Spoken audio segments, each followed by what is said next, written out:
കൂട്ടുകാർക്കും കർത്താവ് യേശുക്രിസ്തുവിൻ നാമത്തിൽ എൻ്റെ സ്നേഹവന്ദനം.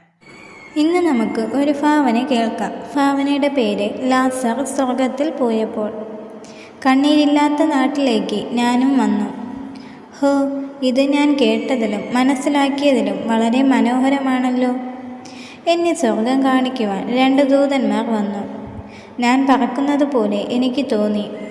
പെട്ടെന്ന് ഒരു വിശാലമായ സ്ഥലം, അതിൻ്റെ അകത്ത് എൻ്റെ കണ്ണുകൾ കൊണ്ട് അധികം നേരം നോക്കി നിൽക്കാൻ കഴിയാത്ത ഒരു വെളിച്ചം. ഞാൻ അപ്പോൾ ദൂതനോട് ചോദിച്ചു, ഇത് എന്താ ഭയങ്കര വെളിച്ചം? ഇത് വെളിച്ചമല്ല, തേജോമയനായ കർത്താവ് നിന്നെ നോക്കുന്നതാണ്. ഞാൻ ആ കണ്ണുകളിലേക്ക് ഒന്ന് നോക്കിയപ്പോൾ, ഹോ, എന്ത് സ്നേഹം നിറഞ്ഞതാണ്! ഇത്രയും സ്നേഹം നിറഞ്ഞതും ഇത്രയും വിശുദ്ധനായ കണ്ണുകൾ ദരിദ്രനായ എന്നെ കണ്ടല്ലോ എന്ന് ഓർത്തപ്പോൾ ഞാൻ കരഞ്ഞുപോയി. കർത്താവ് എൻ്റെ അടുക്കലേക്ക് വന്ന് എന്നെ സ്വർഗത്തിലേക്ക് സ്വാഗതം ചെയ്തു. ആ നിമിഷം എൻ്റെ ജീവിതത്തിൽ ഏറ്റവും ആനന്ദമായ നിമിഷമായിരുന്നു.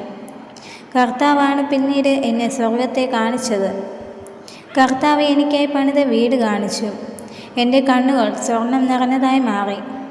അത്രയും മനോഹരമായിരുന്നു ആ ഭവനം. ഞാൻ വളരെ അതിശയത്തോടെ കർത്താവിനോട് ചോദിച്ചു, എനിക്ക് എന്തിനാണ് ഇത്രയും വലിയ വീട്? അപ്പോൾ ദൈവം എന്നോട്, ഭൂമിയിൽ വളരെ ശ്രേഷ്ഠരായി ജീവിച്ചവർക്കും ധനവാന്മാർക്കുമല്ല ഈ ഭവനം.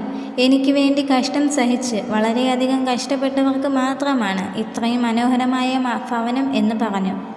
ഞാൻ കർത്താവിനോട്, എൻ്റെ യജമാനൻ എവിടെയെന്ന് ചോദിച്ചു. സ്വർഗത്തിൽ നിന്ന് വളരെയധികം വ്യത്യസ്തമായ സ്ഥലത്തേക്ക് ദൈവം എന്നെ കൊണ്ടുപോയി. ഭയങ്കരമായ ചൂട് എനിക്ക് അനുഭവപ്പെട്ടു.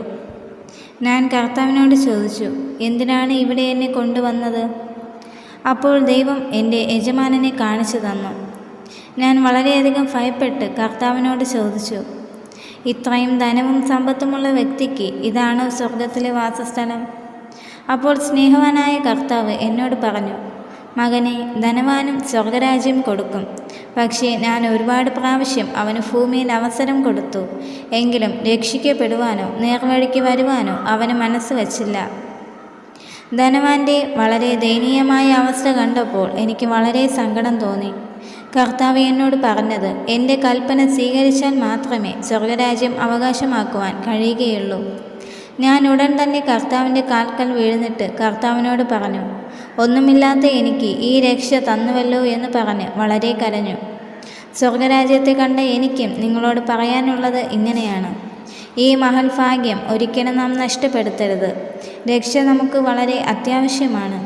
അതിനാൽ നാം നേടിയ രക്ഷയെ എന്ത് കാരണം പറഞ്ഞും ഒരിക്കലും നഷ്ടപ്പെടുത്തരുത്.